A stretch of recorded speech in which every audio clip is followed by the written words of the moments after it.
Okay, so work energy and power इस particular topic के साथ हम लोग अपनी सीरीज ऑफ लेक्चर में आगे बढ़ रहे थे और अब तक जो है हमने इसमें अराउंड 12 आवर्स के लेक्चर्स को कंडक्ट किया। आज इस चैप्टर के हम बिल्कुल आखिरी हिस्से पर आएंगे, लास्ट पार्ट पर आएंगे, एंड दैट इज पावर।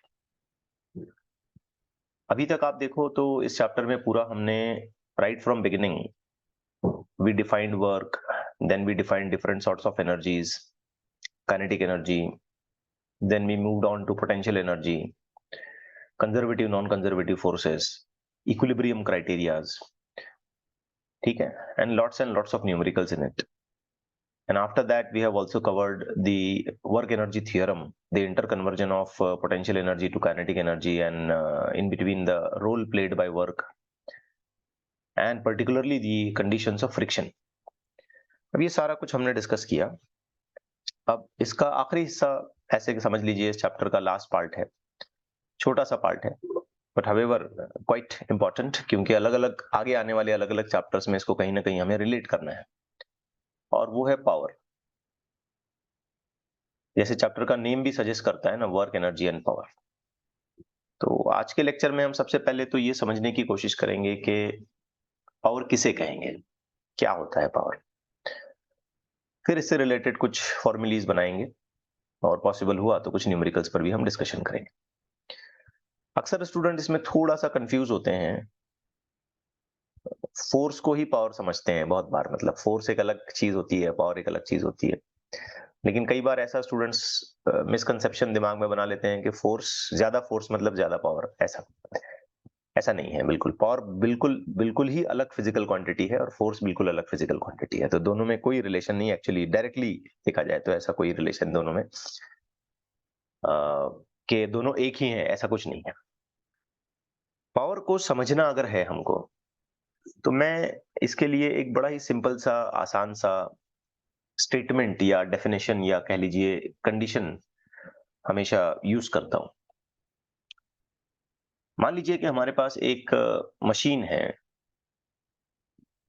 ठीक है, और अगर हम ये कहते हैं कि वो मशीन बहुत ज्यादा वर्क करती है, बहुत ज्यादा काम करती है इन वेरी लेस टाइम, बहुत कम टाइम में बहुत ज्यादा काम करती है, तो उस मशीन के लिए हम ये कह सकते हैं कि वो मशीन बहुत पावरफुल है। ठीक है, इस पूरे सिनेरियो को जरा समझने की कोशिश करिए। उस मशीन के बारे में मैंने क्या कहा कि वो मशीन बहुत ज्यादा वर्क करती है, काम बहुत ज्यादा करती है, लेकिन उस काम को करने के लिए वो टाइम कैसा लेती है, काफी कम, बहुत कम। तब जाकर के हम उस मशीन के बारे में कहेंगे कि वो मशीन बहुत पावरफुल है। तो हमें रफली एक बात यहां पे ये समझ में आई कि पावर को डिफाइन करने के लिए या पावर को समझने के लिए हमको दो पैरामीटर्स को आइडेंटिफाई करना पड़ेगा इन इट्स वेरी बेसिक फॉर्म। एक है वर्क, या कुछ हद तक energy, because work ultimately getting converted into energy and energy ultimately getting converted into work. तो कुछ हद तक वर्क या एनर्जी कह लीजिए। और दूसरा जो फैक्टर पावर को समझने के लिए जरूरी है, और वो क्या है, टाइम। अब मान लेते हैं कि एक आदमी ने क्या किया,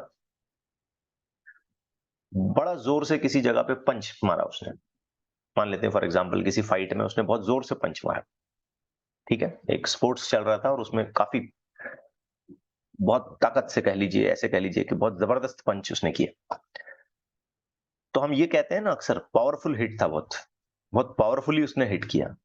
अब यहाँ पावरफुली हिट करने का मतलब क्या है पता है, उस आदमी ने बड़ी ज्यादा अमाउंट की एनर्जी वहां पे झोंकी, बहुत ज्यादा एनर्जी का उसने इस्तेमाल किया, और ये काम उसने बहुत कम टाइम में किया। तब जाकर के हम उसको बहुत पावरफुल बोलते हैं। ठीक है, एक गाड़ी है मान लीजिए, गाड़ी का इंजन बहुत पावरफुल है, इसका मतलब क्या है, तो वो गाड़ी बहुत कम टाइम में बहुत ज्यादा एनर्जी डेवलप कर लेती है, बहुत ज्यादा स्पीड डेवलप कर लेती है, बहुत ज्यादा एक्सेलरेशन डेवलप कर लेती है। तो हम कहते हैं कि उसका इंजन बहुत पावरफुल है। एग्जाम्पल समझ में आ रहे हैं आपको ये? यस। यस। तो मोर और लेस जब कभी भी हम पावर को डिफाइन करने की कोशिश कर रहे हैं तो हमें इन्हीं दो पैरामीटर्स के अक्रॉस अपनी डेफिनेशन को बनाना पड़ रहा है कि हम ज्यादा एनर्जी का इस्तेमाल करें या ज्यादा काम करें, लेकिन टाइम कम लें, बहुत कम टाइम में हम ये काम निपटा लें। तो हम ऐसी कंडीशन को पावरफुल या पावर के रेफरेंस में समझने की कोशिश करते हैं। अब इन बातों को अगर हम मैथमेटिकल तरीके से रिप्रेजेंट करें बच्चों, तो हम लिख सकते हैं in its very very basic form, power is equal to work upon time. Work upon time. अब देखिए, हम ये कहते हैं ना कि ज्यादा पावर है, इसका मतलब काम ज्यादा करना पड़ेगा, तो डायरेक्ट प्रोपोर्शनैलिटी। और बहुत पावरफुल है, इसका मतलब कम टाइम में वो काम करना पड़ेगा, तो इनवर्स प्रोपोर्शनैलिटी, टाइम कम पावर ज्यादा। समझ आई बात बच्चों? तो Yes, sir. बहुत ही सिंपल तरीके से अगर हम इसका डेफिनेशन बनाने की कोशिश करें तो हम कह सकते हैं वर्क अपॉन टाइम, या बच्चों एक और डेफिनेशन यहाँ पे हम जरूरत पड़ने पे यूज कर सकते हैं, power P is equal to energy upon time. इसमें भी कोई गलत नहीं होगा, अगर मैं ऐसे लिखूं एनर्जी अपॉन टाइम तो भी कुछ गलत नहीं होगा। अल्टीमेटली जो एंड रिजल्ट इससे निकल करके आएगा वो वही होगा, सेम होगा, क्योंकि एनर्जी ही बेसिकली वर्क में कन्वर्ट होती है, या वर्क ही फाइनली एनर्जी में कन्वर्ट हो जाता है। तो हमारे पास इसके ये दो सबसे बेसिक और फंडामेंटल डेफिनेशन बन के आते हैं, एनर्जी अपॉन टाइम या कह लीजिए work upon time. Getting it right? लेकिन बेटा ये जो पावर हम डिफाइन कर रहे हैं ये हम आमतौर पर कहते हैं एवरेज पावर, टोटल पावर। ठीक है, एवरेज, ओवरऑल जो पावर डेवलप हुआ वो।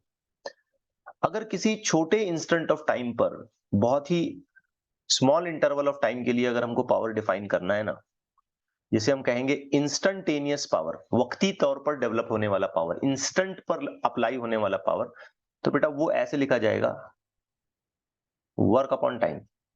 लेकिन ख्याल रहे यहां पर एक small amount of work done को कंसीडर किया गया और एक बहुत ही small amount of time interval को कंसीडर किया गया, तो we can just write it as work upon time, but in a differentiable form. ये डिफरेंशिएशन है, अगर ध्यान से देखा जाए तो यहाँ वर्क को हम टाइम रेट पर डिफरेंशिएट कर रहे हैं और कुछ नहीं कर रहे हैं। गेटिंग इट बेटा? यस और नो? Yes, yes. sir. अब मैं इस डेफिनेशन को ना और ज्यादा वर्सेटाइल या और ज्यादा बेहतर बनाने की कोशिश करता हूं।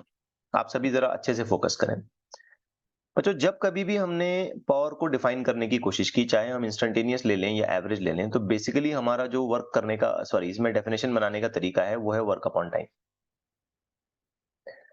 अब जब हम ये वर्क लिखते हैं तो ये हो जाता है force into displacement upon time, correct है? If we just want to go for a small displacement, तो we can just write here ds taken in a very small interval of time dt। तो यही power हम जरूरत पड़ने पे ऐसे भी लिख सकते हैं, f into ds by dt, and let's just continue with the dot product as it is।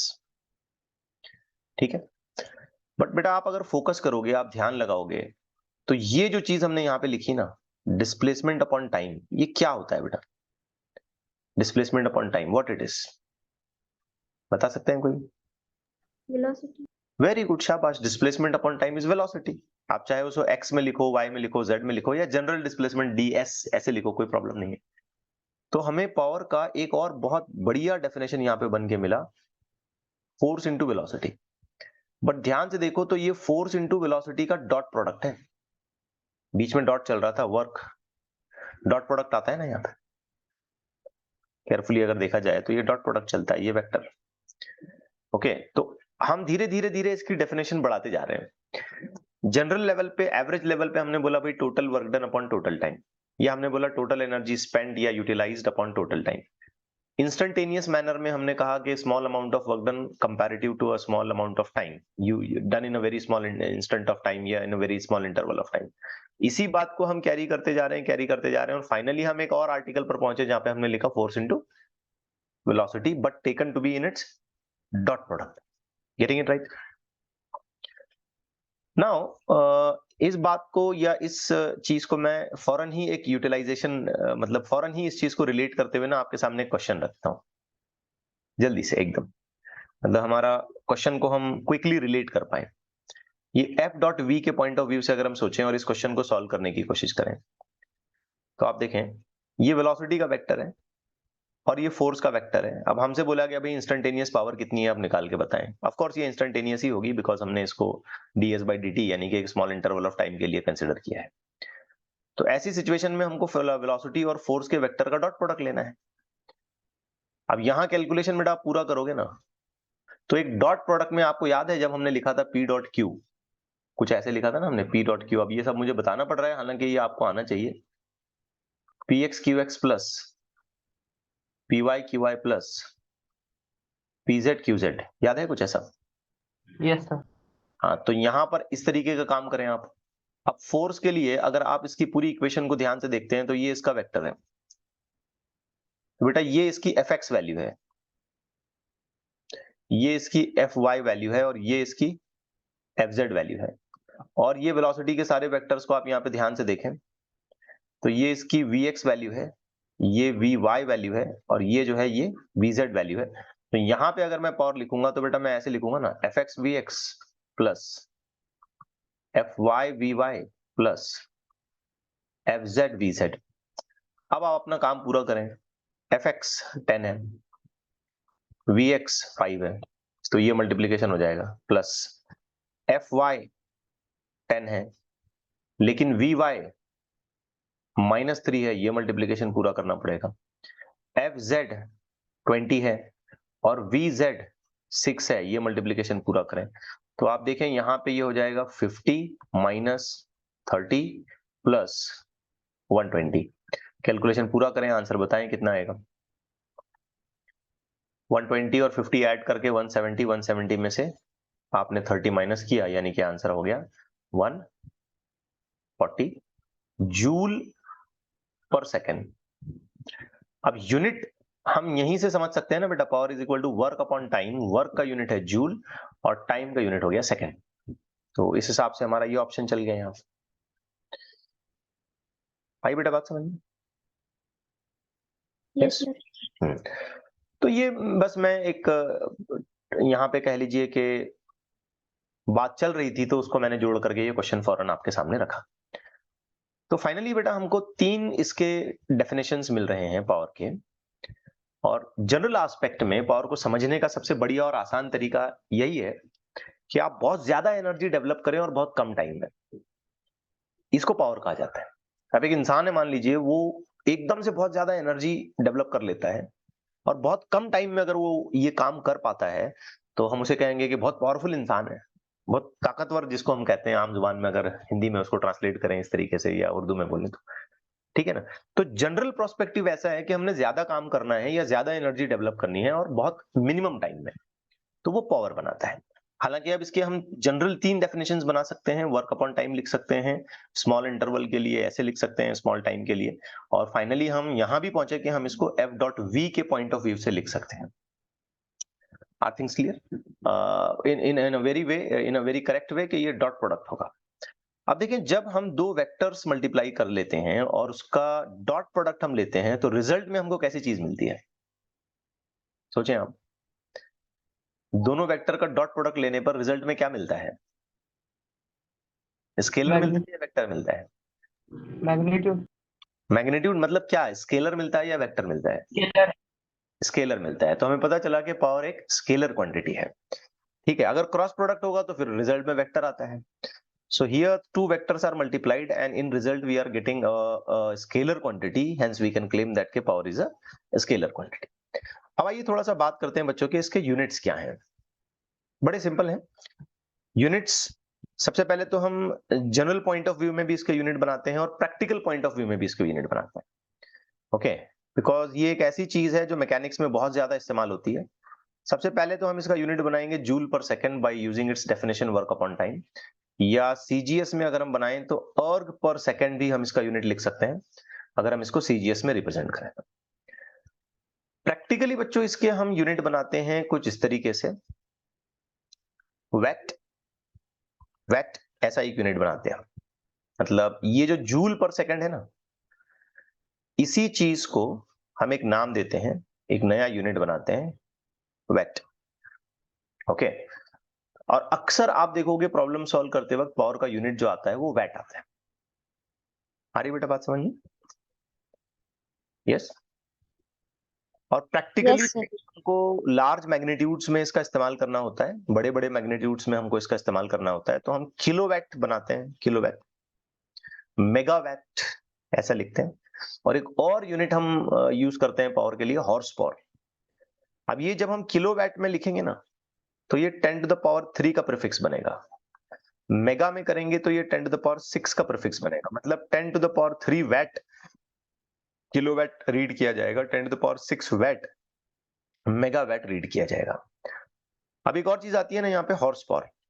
अब क्वेश्चन है कि ये हॉर्स पावर मतलब क्या और ये कब यूज होता है। अक्सर मोटर्स को डिस्क्राइब करते हुए, मोटर्स की पावर को डिस्क्राइब करना है, खास करके वाटर पंप्स। मैं ये वाटर पंप का एग्जांपल इसलिए दे रहा हूँ क्योंकि हम कॉमनली हमारे घरों में इधर उधर लगे हुए देखते हैं। तो देखो, हम ऐसे कहते हैं ना, हाफ एचपी की मोटर है हमारे पास या 1 एचपी की मोटर है हमारे पास, तो ये एचपी का मतलब होता है ना हॉर्स पावर होता है। ओके, अक्सर जो वाटर पंप हम घर में लगाते हैं ना, वाटर को, पानी को ऊपर पंप करने के लिए टैंक में, तो वो आधे या 1 एचपी की हम लोग इस्तेमाल करते हैं। अब ये हॉर्स पावर का कन्वर्जन जरा समझें आप, ये इसके कुछ कन्वर्जन्स हैं, जरा ध्यान दें। बेटा इसका बेसिक कन्वर्जन तो हमको पता है, जूल और करेंगे तो हम 10 टू द पावर 7 हो जाएगा। ये तो हमने मेजरमेंट्स में भी कई बार पढ़ा है ना। 1 joule is equal to 10 to the power 7 erg, तो सेकंड में ही रहेगा, कोई टेंशन नहीं है। लेकिन ये एचपी वाला कन्वर्जन जरा समझ लें आप। 1 horse power will correspond to 746 watt. ठीक है, ये थोड़ा सा बिल्कुल अजीब सा नंबर है, 10 टू द पावर में नहीं है, तो जरा इसको हमको याद रखना पड़ेगा। 746 watt, 1 horse power corresponds to 746 watt, और ये अच्छा खासा है, बड़ा है, मतलब काफी ज्यादा पावर है ये देखा जाए तो। 1 HP is very large magnitude of power. Clear हो गई बेटा बात? यस। Yes, sir. अब इसमें बच्चों में एक और चीज आपके सामने रखना चाहता हूं जो मेरे ओपिनियन में बड़ी इंपॉर्टेंट है, इस लिहाज से कि पावर सिर्फ मैकेनिक्स में यूज होता है ऐसा नहीं है, इलेक्ट्रिकल सर्किट में भी पावर इस्तेमाल किया जाता है।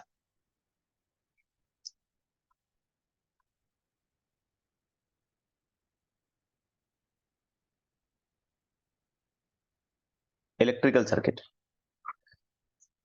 देखो हम इलेक्ट्रिसिटी का इस्तेमाल करते हैं और फाइनली कुछ मोटर चलाते हैं, पंखा चलाते हैं, कुछ फ्रिज का इस्तेमाल कर रहे हैं, वॉशिंग मशीन्स का इस्तेमाल कर रहे हैं, एसीज का इस्तेमाल कर रहे हैं, इवन हमारी जो ट्यूबलाइट्स हैं, बल्ब्स हैं, वो इस्तेमाल कर रहे हैं, वहां भी पावर कंजम्पशन हो रहा है। ठीक है, बट वो मैकेनिकल तरीके से नहीं हो रहा है, वो इलेक्ट्रिकल तरीके से हो रहा है। तो हमें ये पॉइंट भी क्लियर करना बहुत ज्यादा जरूरी है कि हम पावर को जब इलेक्ट्रिकल रेफरेंस में समझने की कोशिश करेंगे तो उसका फॉर्मूला क्या होगा, उसकी कंडीशन क्या होगी। आइए इसको जरा केयरफुली समझते हैं। हाउएवर ये हम डिटेल में पढ़ेंगे in a chapter of current electricity. बस मैं यहाँ एक इसका इंट्रोडक्शन दे करके आपको इंट्रोडक्शन दे करके बस छोड़ रहा हूँ, ताकि जब हम करंट इलेक्ट्रिसिटी में इसको कंटिन्यू करें तो आप फौरन ही उसको लिंक कर पाए, समझ पाए। बेटा वैसे देखा जाए ना तो पावर का जनरल डेफिनेशन हम इस्तेमाल करते हैं, power is equal to work upon time.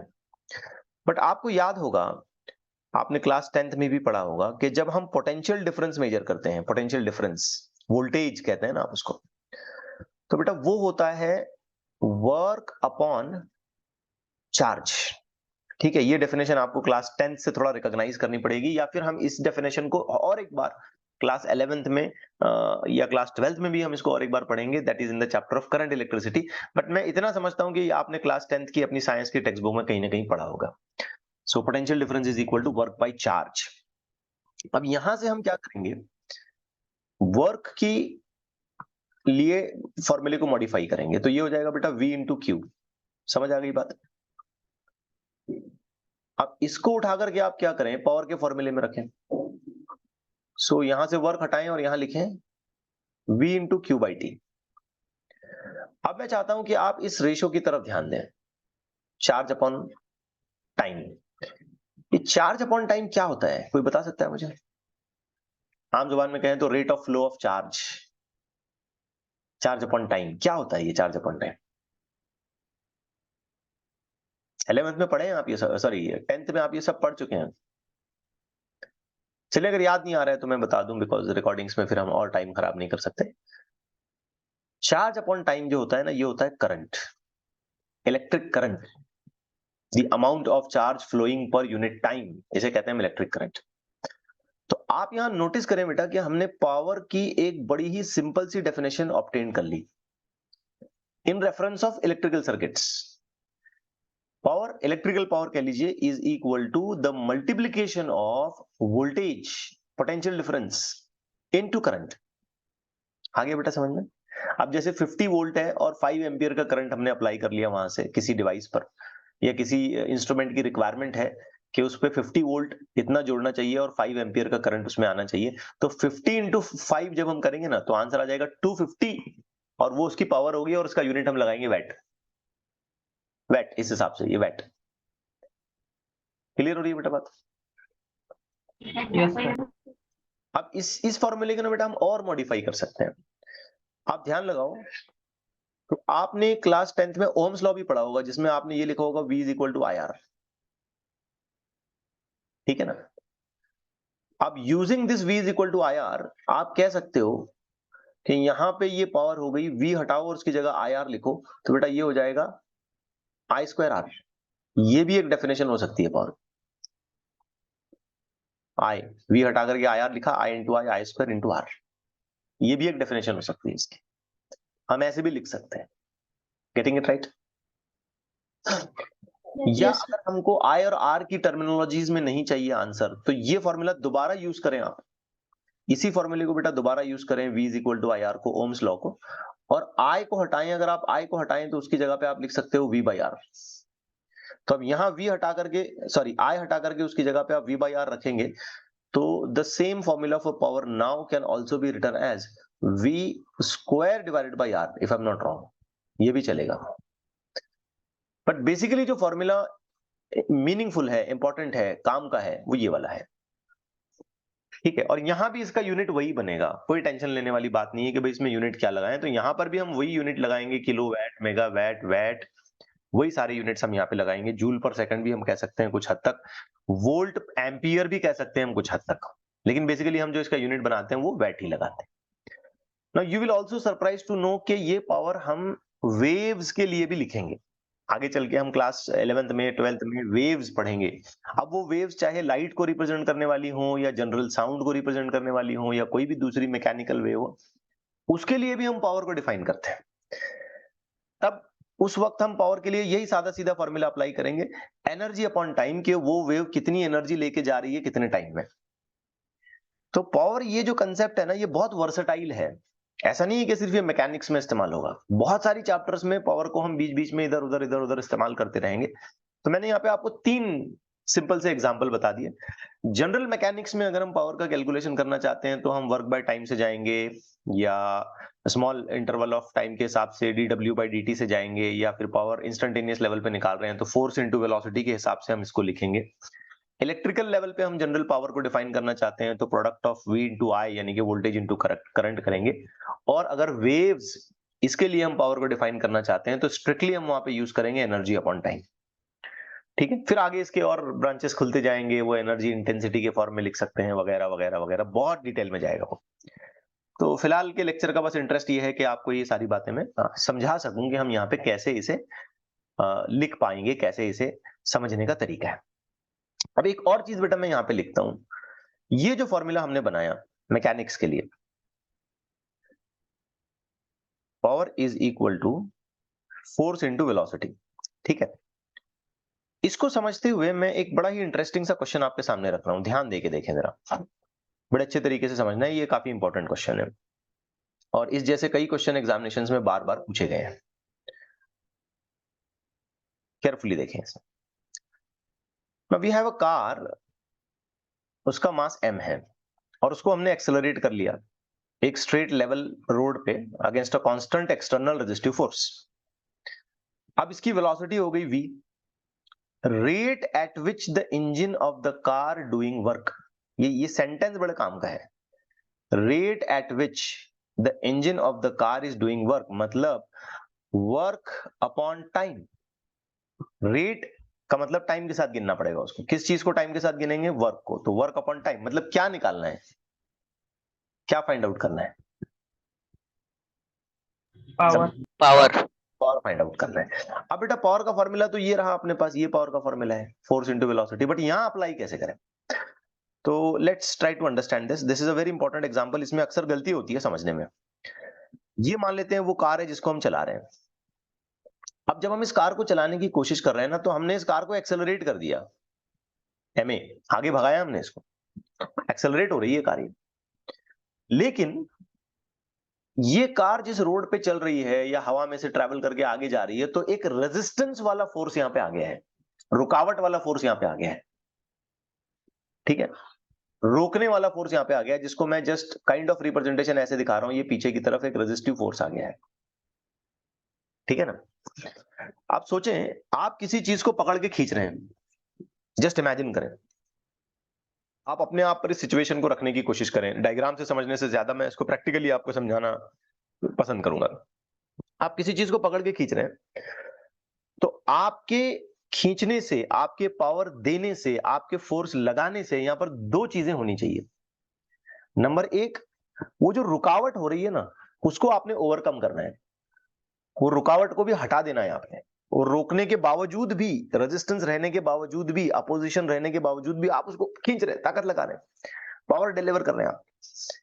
एक काम ये। दूसरा काम ये कि आपने ये जो एक्सेलरेशन डेवलप किया, ये भी होना चाहिए। मतलब आपके अप्लाई किए गए फोर्स की वजह से क्या क्या हुआ, जरा सोचें। आपने जो फोर्स अप्लाई किया उससे क्या क्या हुआ। नंबर एक, एक्सेलरेशन आपने डेवलप कर लिया। नंबर दो, आपने रेजिस्टेंस वाले फोर्स को भी ओवरकम किया, उसको भी आपने हटाया। तो आपको काफी तगड़ा फोर्स लगाना पड़ा होगा ना। बात समझ आ रही है बेटा? Yes. अगर Yes, रेजिस्टेंस sir. नहीं रहता, जस्ट इमेजिन करो, अगर रुकावट नहीं रहती, कोई अपोजिशन नहीं रहता, तो आपने जो फोर्स लगाया उसके नतीजे में क्या डेवलप हो गया? एक्सेलरेशन। Mass. एक्सेलरेशन, मास इंटू एक्सेलरेशन तो फोर्स होता है, बट बेसिकली उसके नतीजे में डेवलप क्या हुआ? Acceleration.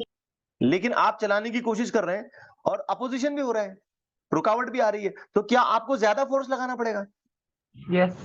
हाँ, तो आपने जो फोर्स लगाया उससे दो चीजें हुई। एक, एक्सेलरेशन डेवलप हुआ, और दूसरा क्या, जो रेजिस्टेंस आ रहा था, जो रुकावट आ रही थी, वो भी ओवरकम हो गया।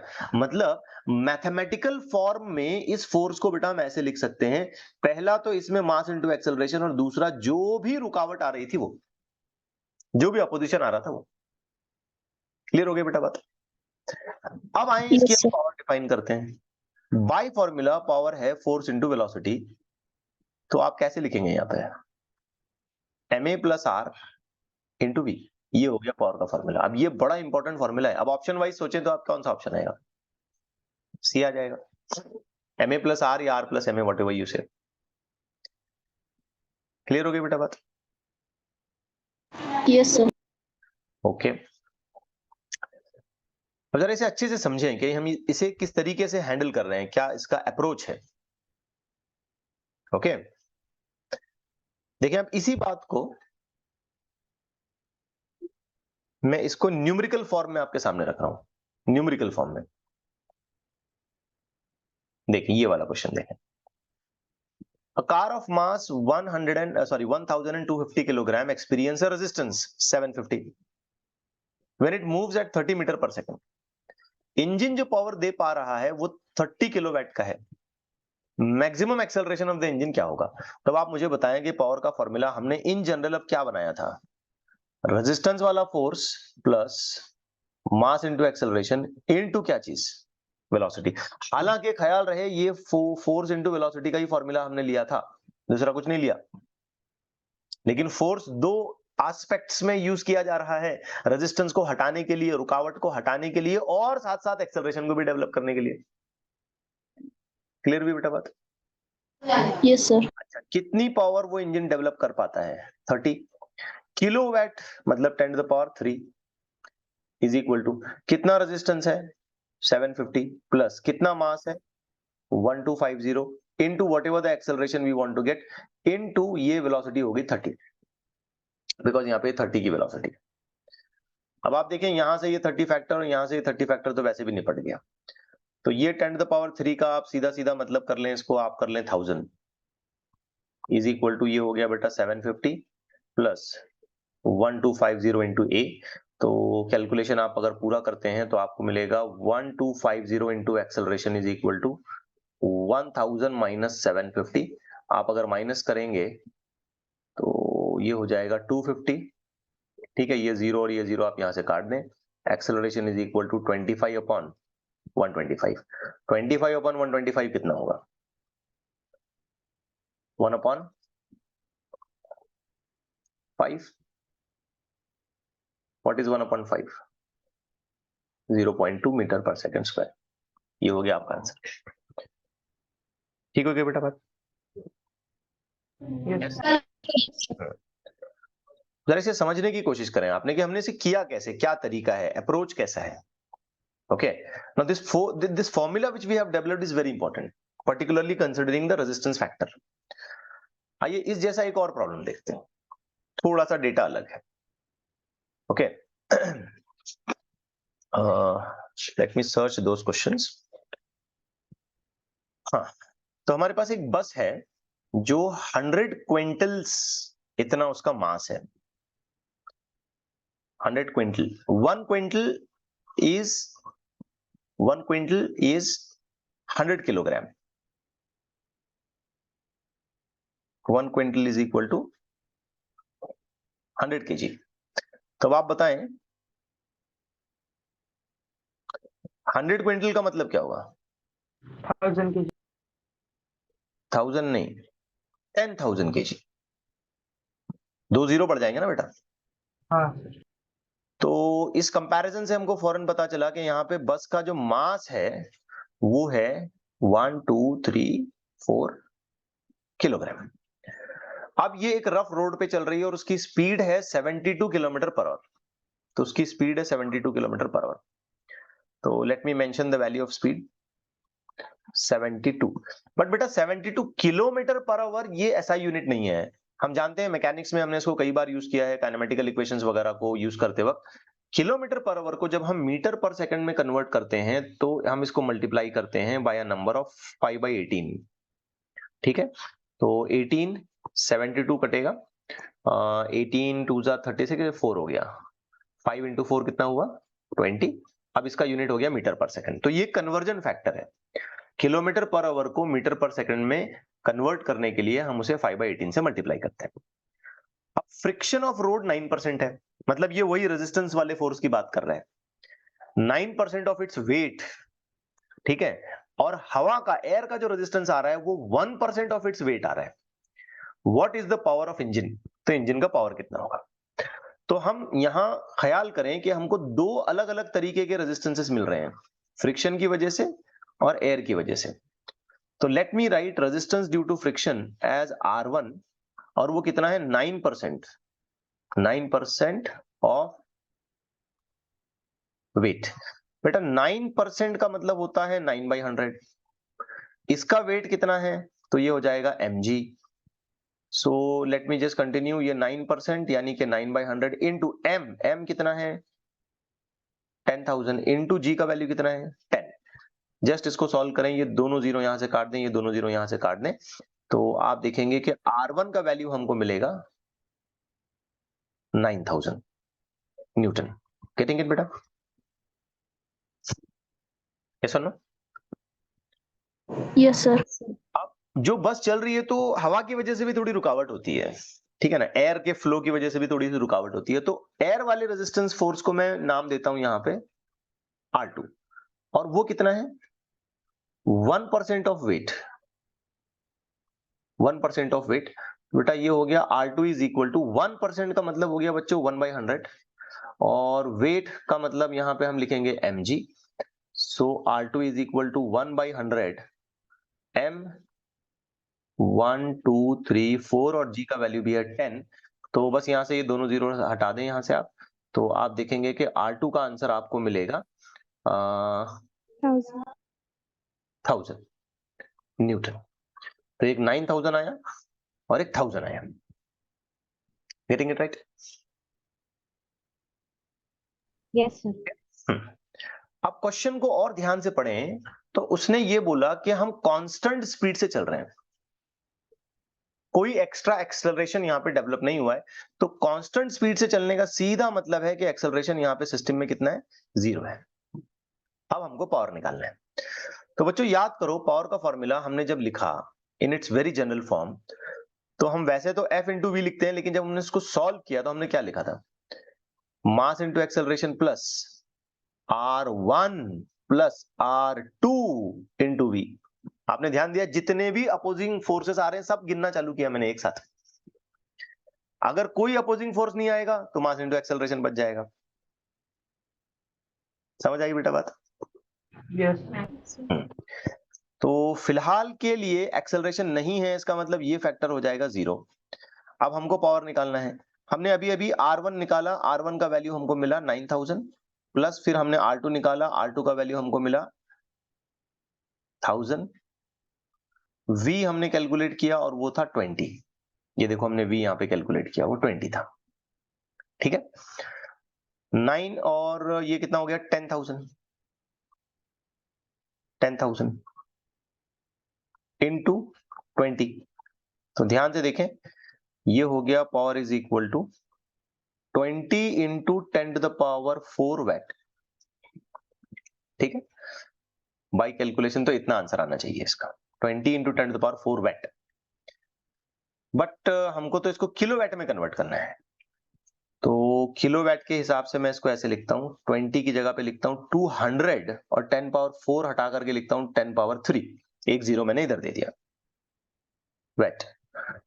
पावर 10 पावर 3 हटाएंगे तो इसका आंसर आएगा किलोवाट। तो आंसर साफ साफ हो गया हमारा। कौन सा ऑप्शन चॉइस करेंगे हम यहाँ पे, D. Getting it right? Yes sir. ये कुछ बेसिक कैलकुलेशंस हैं। ठीक है, मैंने कपल ऑफ क्वेश्चंस यहाँ पे ऐड ऑन कर दिए ताकि आपको ये चीजें मैं समझा सकूं। अब पावर का फॉर्मूला हमें समझ में आ गया, उसकी जनरल डेफिनेशन समझ में आ गई। इलेक्ट्रिकल रेफरेंस में हम पावर कैसे डिफाइन करेंगे, या किसी वेव वगैरह के रेफरेंस में पावर को हम एनर्जी अपॉन टाइम इस रेफरेंस में गिनेंगे, और ये सारी बातें हमको समझ में आ गई। बट कई बार क्या होता है कि हमको पावर गिवन होती है, लेकिन हमसे ये पूछा जाता है कि भाई वर्क डन कितना है, वर्क डन बताओ, उल्टा रिवर्स एस्पेक्ट पूछा जाता है। तो बेटा गौर करो, पावर का जो फॉर्मूला है वो ये है इंस्टेंटेनियस लेवल पे। ठीक है, यहां मैं इसको कैपिटल में लिखता हूं वर्क का रेफरेंस बनाते हुए, इंटू dt। तो सोचो बेटा, अगर हम वर्क डन निकालना चाहते हैं तो क्या हमको ऐसे करना पड़ेगा, p dt। तो टोटल वर्क डन निकालने के लिए हमें इस इक्वेशन को इंटीग्रेट करना पड़ेगा, इंटीग्रेशन ऑफ p dt। तो इसका इंटीग्रेशन तो हम कर लेंगे w, और दूसरी तरफ लिखेंगे p dt।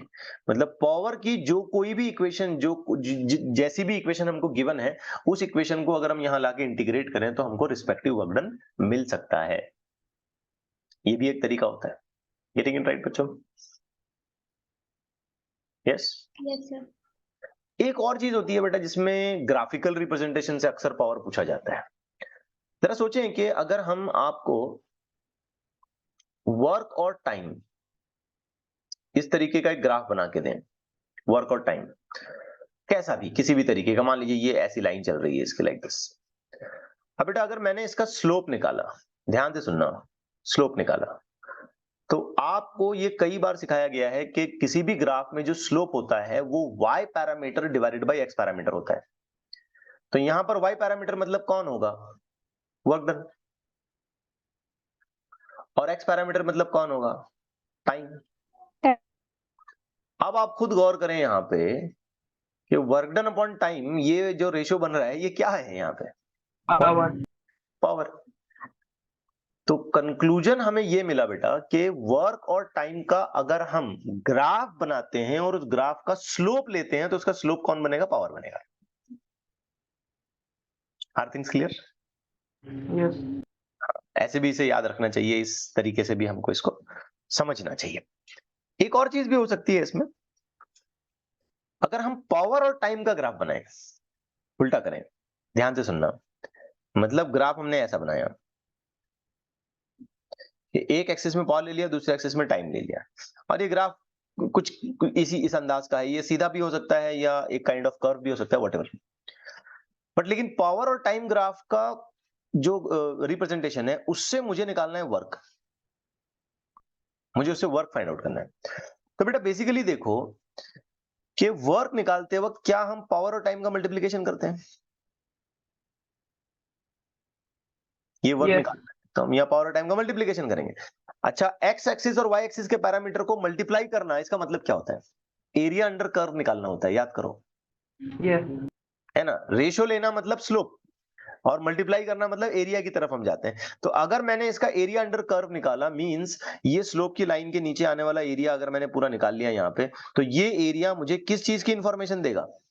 Work. शाबाश, वर्क डन की इंफॉर्मेशन देगा। तो पावर और टाइम के ग्राफ में अगर मैंने फाइंड आउट किया एरिया अंडर कर्व, तो वो मुझे वर्क की इंफॉर्मेशन देगा। Getting the things right? तो apart from using the definitions, कुछ कुछ ग्राफिकल रिप्रेजेंटेशन भी ऐसे पूछे जा सकते हैं, अकॉर्डिंगली उससे क्वेश्चन बनाया जा सकता है। ओके, तो keep in mind, work time graph का स्लोप निकालने पे हमको पावर मिलेगा, और पावर टाइम ग्राफ का एरिया अंडर कर्व निकालने पे हमको वर्क डन मिलेगा। Are things clear? Yes sir. अब बच्चों इसमें एक खास किस्म का या एक स्पेशल कैटेगरी का प्रॉब्लम बनाया जाता है। अक्सर अक्सर आप बहुत सारी एग्जामिनेशंस में इस तरीके के प्रॉब्लम्स को देखेंगे, और वो है position and velocity of an automobile. मतलब किसी व्हीकल के बारे में ये क्वेश्चन डिजाइन किया जाता है कि भाई हमारे पास एक व्हीकल है, और उस व्हीकल के लिए हम उसकी वेलोसिटी निकालना चाहते हैं और उसकी पोजीशन निकालना चाहते हैं, अगर उसकी इंजन की इतनी इतनी पावर है, एंड सो ऑन। ओके, तो ये कैसे किया जाएगा? यहाँ कुछ स्टैंडर्ड रिजल्ट्स हमें मिलने वाले हैं, और ये रिजल्ट्स आपने अच्छे से याद रखना है। लेट्स इमेजिन करें कि हमारे पास कोई एक कार है, कोई एक व्हीकल है, लाइक दिस। अगर मैं just a kind of representation के तौर पे आपको बना के बताऊं, यहाँ पे ये कोई कार है मान लें ऐसे। अब इसकी इंजन की कुछ पावर है, अब आप एक्सेलरेट करते हैं तो वो इंजन पावर डिलीवर करेगा, उसकी वजह से वो कार भागने लग जाएगी। अब मैंने आपसे सवाल किया कि भाई 10 सेकंड के बाद कार की स्पीड बताओ, 15 सेकंड के बाद कार की स्पीड बताओ, 1 घंटे के बाद कार की स्पीड बताओ, अगर लगातार पावर हम देते रहें, तो क्वेश्चन काफी टिपिकल हो जाता है। ठीक है, ये कैसे सॉर्ट आउट किया जाएगा? इफ इवन फर्दर ऑन हम ये कंसिडर करेंगे इस व्हीकल का मास m है, तो इसे समझने के लिए हम पावर की बेसिक डेफिनेशन पे जाते हैं। वैसे तो वर्क अपॉन टाइम है, बट हमने ये भी बनाया था, फोर्स इनटू वेलोसिटी, याद है ना? ऑफ कोर्स डॉट प्रोडक्ट के साथ है। क्लियर है बेटा? Yes sir. अब जरा सोचिए ये फोर्स हम लोग कैसे लिखेंगे? Mass into acceleration into velocity. आप जरा ख्याल करें, ये एक्सेलरेशन हम कैसे लिखेंगे? Dv by d t, correct है ना? इनटू वेलोसिटी, करेक्ट जा रहे हैं बेटा? Yes sir. अब इस इक्वेशन को हम रीअरेंज करें और ऐसे लिखें, P यानी कि power divided by m into इधर कर लें dt इक्वल टू, और इधर लिखें VdV। चलेगा? Yes. क्यों नहीं चलेगा? चलेगा, चलना चाहिए, मैथमेटिकल रीअरेंजमेंट है। अच्छा, ये इंजन जब लगातार पावर डिलीवर करते जा रहा है, इंजन लगातार घूमते जा रहा है, पावर देते ही जा रहा है, तो इस कार की स्पीड तो बढ़ने लग जाएगी ना, है कि नहीं? बढ़ेगी कि नहीं? Yes sir. और अगर इसी तरीके से इस कार की स्पीड बढ़ने लग रही है, तो किसी टी टाइम पर जाकर के ये कार कुछ स्पीड पकड़ लेगी। तो हम देख रहे हैं कि ये v वैल्यू में लगातार इंक्रीज हो रहा है, तो किसी टी टाइम पर अगर हम इसकी स्पीड निकालना चाहते हैं, तो हमको इसका इंटीग्रेशन करना पड़ेगा। तो हम इस इक्वेशन को इंटीग्रेट करेंगे। तो let me just write it here. हमने इसको इंटीग्रेट किया, ये पहले मैं v dv वाला फैक्टर लिख रहा हूं, उसके बाद फिर हमने इसको इंटीग्रेट किया p बाई m dt। बेटा v dv का इंटीग्रेशन क्या होगा, बता सकते हैं आप? B square. x raise to n dx integration x raise to n plus 1 divided by n plus 1। अब ये रूल है, ये कई बार अप्लाई कर चुके हैं हम। अब आप बताएं यहाँ v dv का इंटीग्रेशन क्या होगा, तेजी से बताएं। B square. शाबाश। p बाई m बच्चों ये तो बाहर आ जाएगा, इसका कोई लेना देना नहीं है, ये तो बाहर आना ही पड़ेगा ना इसको। पावर कांस्टेंट है, इंजन की पावर कांस्टेंट है, व्हीकल का मास भी कांस्टेंट है। इंटीग्रेशन dt पे चलेगा, dt का इंटीग्रेशन हो जाएगा t।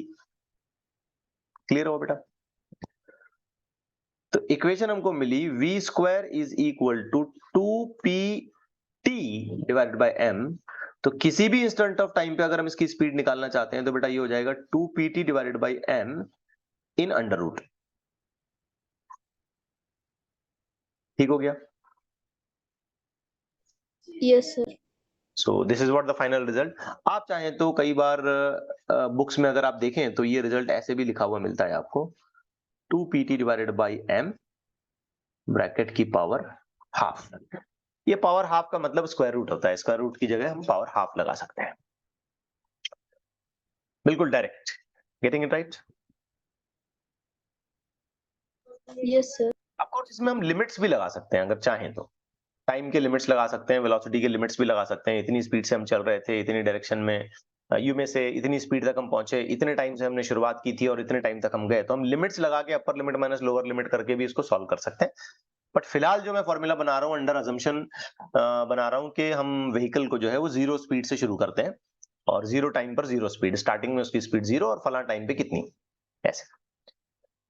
अब बच्चों इसका एक सेकंड एस्पेक्ट भी है, पोजीशन निकालना है हमको, ये कितनी दूर जाएगी ये गाड़ी। अगर ऐसे पावर डिलीवर करते रहे हम लगातार तो ये कितनी दूर जाएगी। तो इसकी पोजीशन निकालने के लिए ना बेटा हम v का फॉर्मूला यूज करेंगे और एक बार। तो ये हो गया v is equal to 2pt divided by m। Keep in mind के ये हाफ। अब बेटा ये जो v है इसकी जगह पे हम लिख सकते हैं ds by dt, displacement upon time, लिख सकते हैं ना बेटा। Yes, sir.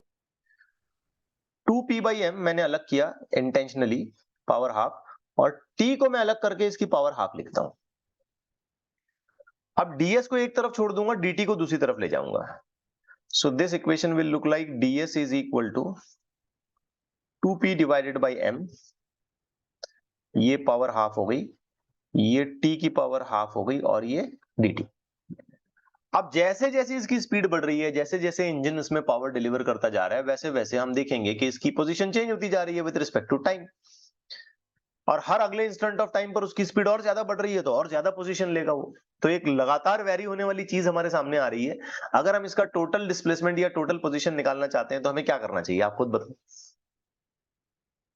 Yes, if I want to get the final position at certain time t, तो हमें क्या करना चाहिए, क्या करना चाहिए। कंटिन्यूअसली वेरिंग चीज है, टोटल आंसर निकालना है हमें उसका, क्या करना चाहिए।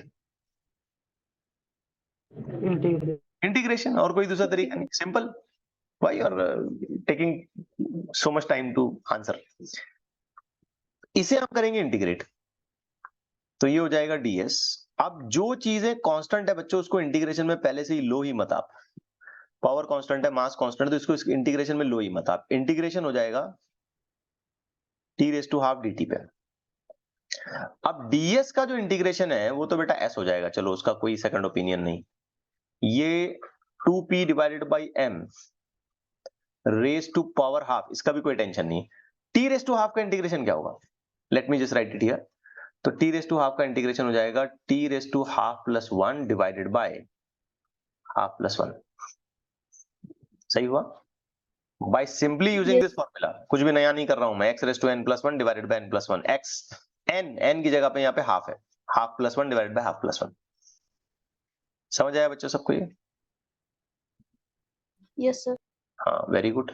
तो s इज इक्वल टू, अब ये हो गया 2p डिवाइडेड बाई m, ये इसकी पावर हाफ, फिलहाल कुछ नहीं करेंगे। ये हो गया 3/2, हुआ नहीं हुआ? यस। ये भी हो जाएगा 3/2, तो ये जाएगा 2 ऊपर, ये 2 चला जाएगा ऊपर। ठीक है, अब मैं इसको फाइनल करना चाहता हूं, ध्यान से देखें। सोचो अगर ये 2 मैं इस ब्रैकेट में लेना चाहता हूं, इस ब्रैकेट के अंदर, और ख्याल रहे ये ब्रैकेट स्क्वायर रूट वाला है, तो 2 अंदर जाने के बाद 4 हो जाएगा। तो स्क्वायर रूट के अंदर 4 है तो बाहर आने के बाद 2 होता है ना। Yes sir.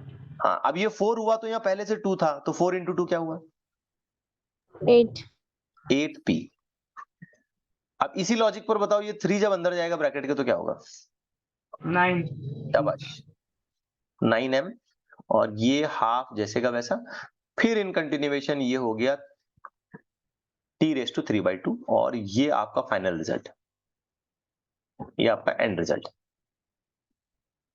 Getting it? तो इतना डिस्प्लेसमेंट है।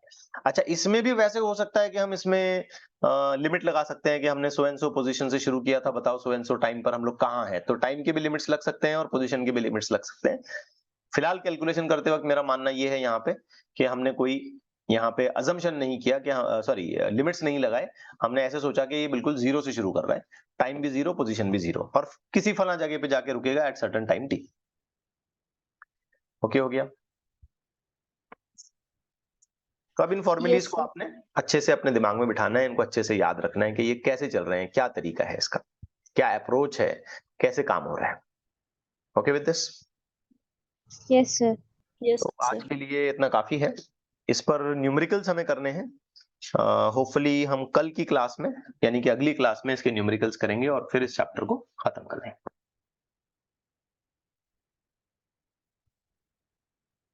ओके?